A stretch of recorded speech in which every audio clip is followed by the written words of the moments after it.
મોટી કુકાવાવ ખાતે શ્રીનાથજી હવેલી ખાતે રામનવમી નિમિત્તે ભવ્ય આયોજન કરવામાં આવ્યું હતું। મોટી કુકાવાવ ગામ ખાતે વર્ષોની પરંપરા મુજબ આ વર્ષે પણ ભવ્ય આયોજન શ્રીનાથજી હવેલી ખાતે કરવામાં આવ્યું હતું, જેમાં શ્રી રામચંદ્ર ભગવાનની શોભાયાત્રા સહિત સાથે અનેક ધાર્મિક કાર્યક્રમોનું ભવ્ય આયોજન કરવામાં આવ્યું। શ્રી રામ જન્મ જયંતિની મોટી કુકાવાવ ખાતે ભવ્યથી ભવ્ય ઉજવણી કરવામાં આવી, જેમાં મોટી કુકાવાવ તમામ ધર્મપ્રેમી જનતા સહિત ગામના ભાઈઓ બહેનો સહિત રાજકીય આગેવાનો, સામાજિક કાર્યકરો મોટી સંખ્યામાં જોડાયા।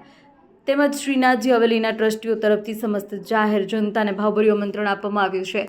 શ્રી રામચંદ્ર ભગવાનની ભવ્ય શોભાયાત્રા નીકળવાની હોય કુકાવાવની જનતાને હાજરી આપી હતી ને તારીખ 6/4/2025 રવિવારના દિવસે શ્રી રામ જન્મ ઉત્સવ નિમિત્તે સમિતિ દ્વારા મોટી કુકાવાવ નગરમાં શોભાયાત્રાનો ભવ્ય આયોજન કરવામાં આવેલ હતું। ત્યારે આ શોભાયાત્રામાં સામાજિક અગ્રણીઓ, તમામ વેપારી એસોસિએશનના વિવિધ સમાજ અને સંસ્થાના લોકોની વિશેષ ઉપસ્થિતિમાં રામનવમી નિમિત્તે ભવ્ય આયોજન કરવામાં આવ્યું હતું। અહેવાલ માં ન્યૂઝ પ્રકાશ વાઘાસિયા, કુકાવાવ।